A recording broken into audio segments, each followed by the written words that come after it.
Today I'm here in Carlsbad, California, watching these individuals ride across the desert with the hopes of gathering some data to better describe what motivates these individuals. Now I'm at a Dodgers game where I hope to talk to and interview season ticket holders to find out what makes them want to keep their season tickets. Why do they like coming to games? And what are the other values that attending baseball games has for them? And finally, I'm here at this marathon. What I want to do is interview the marathoners before, during, and after the event to see what potential reasons they think up for quitting or not finishing the race. I hope to use this information to help others avoid those risks and finish the longest race they'll probably ever run. In all seriousness now, I'm back in my home studio. The goal of this presentation and the subsequent presentation are to discuss some of the different qualitative designs that are used out in the literature. What qualitative research does, as we talked about in the last unit, is it provides us a real rich description and understanding, hopefully, of what participants or actors go through during different events, different phenomena, different experiences, and so on. It gives us a depth of information and an understanding of situations that aren't possible with quantitative research. While quantitative research certainly has its roles, there are some real advantages to the qualitative design style. So what we're going to be learning about in this presentation is one type of design used in qualitative research, and it's called ethnography. Ethnography is really kind of the root or the start of qualitative research. It's the original design, and all others sort of are derived or modifications of ethnography. So in this presentation, we're going to first discuss ethnography. In a future presentation, we're going to look at the other designs that are available. So what are the objectives for this unit? For this unit, what I hope to do is give you a better understanding of ethnography and its role kind of as the original qualitative design. We'll understand the concept of participant observation. That's really key in ethnography because what we have is an observation of participants. Often the researcher, him or herself, is a participant in the actual activity or the event. Sometimes they observe from afar. Sometimes that observation can be covert or overt, as we've talked about before. Typically, that observation includes direct observation, interviews, possibly focus group interviews, observations of texts, documents that were created by the participants, and so on. We'll also look at some of the different types of ethnographies that can be conducted, and I'll give some examples from the literature in our field to that effect. And then finally, I think we want to understand how this type of research can contribute real and important information that we can utilize in enhancing our professional practice and the work that we do with our clients. So ethnography really is the original qualitative design.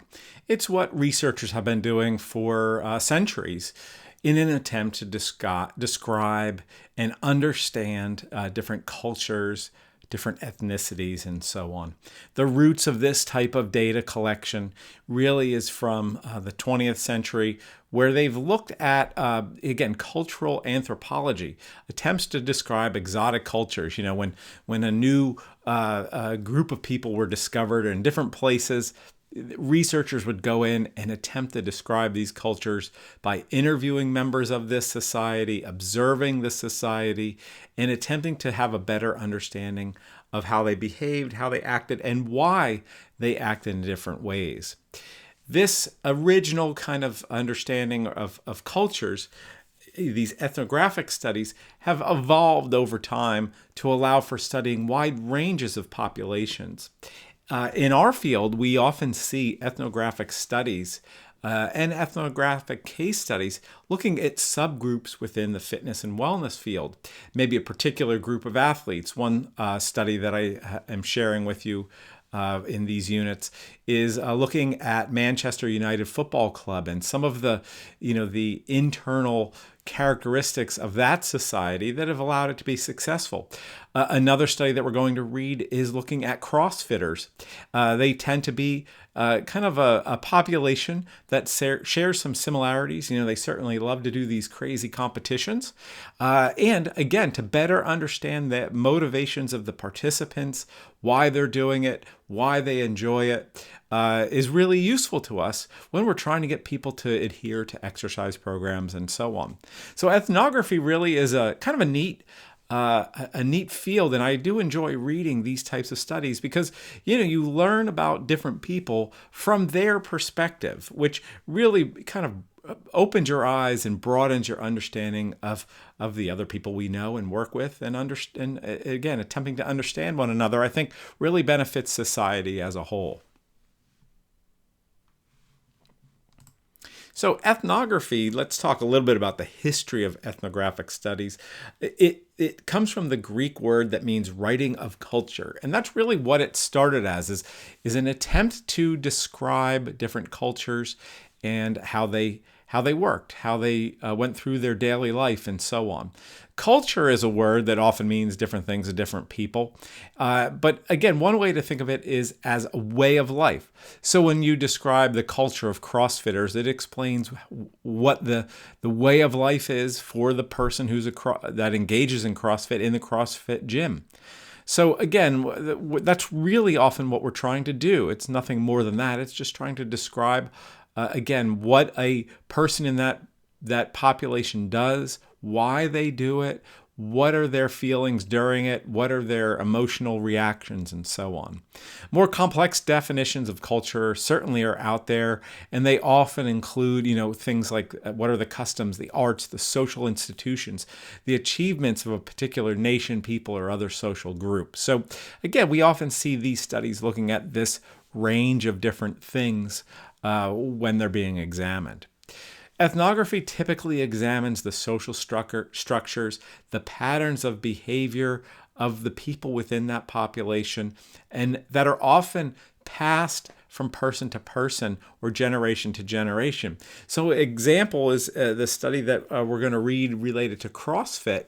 It tries to explain what are the behaviors of individuals within the CrossFit gym, and what do new members, how do they start to assimilate these behaviors and start to mimic those behaviors? It's a very fascinating kind of a thing because it is its own culture, whether it be CrossFit or MMA, individuals, distance runners, they all sort of have their own culture, their own patterns of behavior. Another definition that goes a little deeper for ethnography is that it examines the webs of significance that actors spin for themselves. And what's interesting there is what it does by interviewing individuals, by gathering data from individuals, it allows the researcher to see why each of those participants, whether it be a CrossFit gym or a endurance, a running club, why does each of the people do this activity? What do they gain from the activity, and so on? So it allows us to really get to see that different people go there for different reasons. Maybe some of those reasons are shared. Maybe some of those are very individual, very personal. So it really gives, again, a very interesting and rich explanation of these groups. To study the culture, the researcher will typically engage with the actors, and the researcher serves as the instrument of data collection. So they will either interview people, they'll observe people, they'll ask them questions, and so on. And the researcher is the data collection instrument, as opposed to quantitative studies where we use typically some piece of equipment as the way to measure different things. The way that the researcher gathers information is really through two things. One is participant observation and field notes. And we're going to talk about those in more detail on the next few slides. So the hallmark data collection technique for ethnographies is participant observation. Participant observation sounds focused. It sounds like you sitting down, watching the people that you're interested in do different things. It is more than that, though. The participant observation when it comes to ethnographies is very broad, and attempts to produce this holistic narrative, this rich amount of data about the culture that you're studying. So it includes observations, interviews, and document analysis, among other things. And often it does start with just an observation of the culture, who's involved in the culture, how do they move around the space that they utilize, how do they interact, what types of language do they use. So it does start often with observations, again, either covert or overt, and then follows up with interviews or some type of discussion with the actual actors, because that allows the researcher to also gain some understanding of what thoughts were going through their head, or what emotions did the participants or actors feel during the activity, and so on. So typically, an ethnography is going to include observations and interviews, but it can easily also, involve document analysis, emails that were sent describing the event, texts, tweets, etc., as well. So the goal is that the researcher is attempting to produce, again, this holistic understanding of the culture and the people and how they interact with one another. Participant observation typically gathers information on the actors. It'll note things like their appearance, what clothes do they wear, how do they use language, do they seem emotional, do they yell, and so on. Also includes noting verbal and nonverbal cues, actions that they perform, how many times they perform these activities, who goes first, whether it be individual or group activities. So really a lot of kind of understanding of how the culture all, interacts, how people interact with one another, and so on. It also will look at or examine both informal and formal events that occur. Maybe you're studying, again, the Olympics and an Olympic weightlifting event. You may not just watch the actual event, but you may watch what's happening behind the stage, behind the scenes, how do people prepare, and so on. So it can be informal and formal events that are observed by the researcher. It also often involves a description, a rich description of the physical environment, the objects that are in the environment, and the way that they use the space in these various objects. So it isn't just, what were they thinking? What did they do? It might be what did they manipulate? How did they use it? And so on. This can include dialogues with the actors or informal conversations where you take notes or recordings and so on. We certainly attempt to gain some insight into the goals of the actors. Why they do different things? What are their hopes? What are their dreams? And so on. And as well as gathering information about their feelings and their emotions and how they maybe affected their actions and so on. It's also allows you to kind of compare and contrast different actors involved in the event, because sometimes we get very different goals, very different emotions that are felt by the different actors during a particular event in an ethnographic study. The methodology of participant observation provides some flexibility for the researcher. If during the discussions, during the interview, a lot of the actors all mention a particular thing, it allows the researcher to decide to ask additional questions about that event or that activity and so on. It allows the researcher to focus on what maybe was a critical incident that the researcher didn't even know about until they started observing or interviewing the actors. Typically, participant observation includes using a field journal, taking notes as you observe. Often the observation portion of participant observation may be recorded or audio taped so that you can in more detail review it later and take notes and point out interesting things that are happening in these recordings. The researcher can also make decisions on interviews after observation, maybe thinking to do subsequent interviews or follow-up interviews and so on. Or maybe you start with a focus group where everyone's talking and then you find out that half the people didn't participate and you want to interview them individually to make sure you're not missing out on some aspect of the event.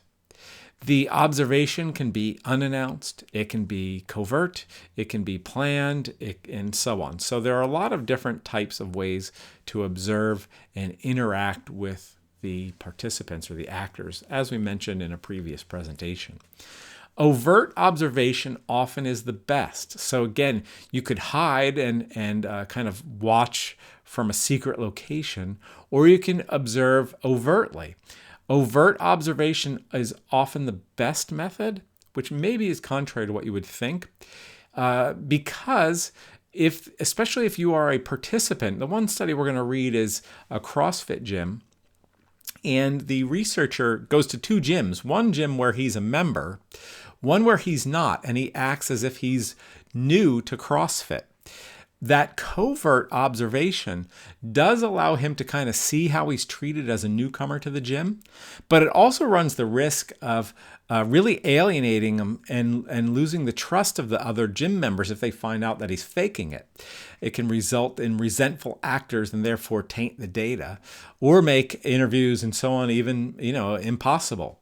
So there's overt observation and then covert observation, and they each have advantages. But the research or the research books seem to say that the best is overt observation, as long as there is a low risk of an observer effect. An observer effect means that just by you observing them, it alters the way people behave. And in some cases, especially very closed societies, the presence of an observer can certainly affect behavior. So you do have to weigh those risks. Often the participant, the researcher is a participant and acts as an observer that way. So maybe you join a running club and you observe in that method, or sometimes the observer is a participant. Anyway, those are different ways to conduct participant observation.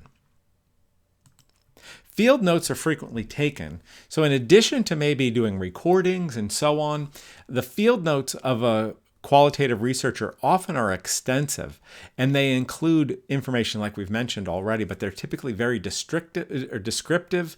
They typically add interpretations and then are reflective. You're reflecting upon people's behaviors, why did they do it, and so on.